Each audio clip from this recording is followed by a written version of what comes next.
superhero ng masa. Hindi basta-basta at kinakaya-kaya. Kaya taga Maynila ay humahanga. Sa ganda-galing niya, siya ay binibig. Magandang umaga po sa ating mga kababayan sa Maynila. Nandito po tayo para masaksihan ang ating poong Nazareno na makikita po ninyo. Ang Romano Katoliko talaga ay isang malaking bahagi po ng buhay ng mga Pilipino, lalo na po sa isang katulad po na isang Sagrado Romano Katoliko, na ang Panginoong Hesus talaga ay kailangan bigyan natin ng pagpupuri at pasasalamat sa lahat ng biyayang kanyang ibinigay. Dito po makikita ninyo, masasaksihan ninyo na ang pagkakaisa po natin sa Panginoong Diyos ay talagang nasa puso na po ng bawat isa sa atin. Dahil ito rin po talaga yung magbubuklod sa atin sa pagtutulungan at pagmamahalan, na hindi po tayo nabubuhay dito para sa sarili lamang. Kundi nandito po tayo para magtulungan at purihin ang ating Panginoong Diyos. Lalo na po ang ating Panginoong Hesukristo ay nagsakripisyo para tayo po ay nandito at mabuhay kasama ang ating pamilya. Dito mararamdaman po ninyo na ang pagkakaroon po ng isang gabay ng relihiyon ay napakahalaga po na bahagi ng buhay ng isang tao. Dito po mararamdaman natin na ang sakripisyo po ay may pagmamahalan sa bawat isa. Hindi lang sakripisyo para yung kasalanan ay mabawasan, kundi sakripisyo para ipakita po sa Kanya na tayo ay magkakaisa para sa taong bayan. Sana po ganito rin po ang gawin natin na maituro sa ating mga anak at sa ating mga apo para merong magpatuloy nito at maging bahagi sila ng ganitong selebrasyon. Nandito po kasama ko ang ating mga konsihal. Kasama ko po dito si Chairman Rory at Konsehal Boyet Marino ng District 4, Konsehal Edwin Cayetano ng District 4 at Konsehal Edwin Salvi ng District 6. Nandito po sila para bumati. Bati po kayo sa kanila. Umaga po tayo ng lahat. Dahil nandito po kami sa North Placido, January 9 ngayon. Namimigay po kami ng pamatid uhaw para po sa mga Manileño at mga taga-ibang lugar. Yan. Ito po ang inyo pong District 4, Boyet Marino.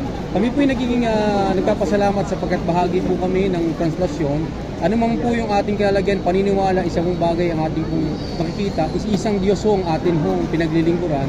At para po sa paglilingkod na to, nagbibigay po kami ng ang ating pong mayora ng pamatid uhaw para lang po maging bahagi po tayo ng anumang pong okasyon na ating pong ginagawa po ngayon. Kaya pasalamat po tayo, nandito po tayo, bahagi po tayo ng okasyon. Salamat po. Ay, magandang umaga po.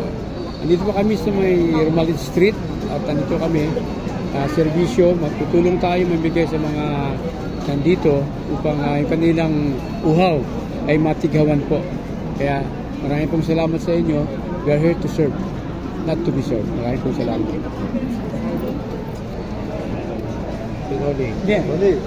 Magandang umaga po sa lahat ng ating mga kababayan dito sa Lungsod ng Maynila. Kami po ay bumabati ng isang maligayang kapistahan sa itim na Nazareno. Yun na po.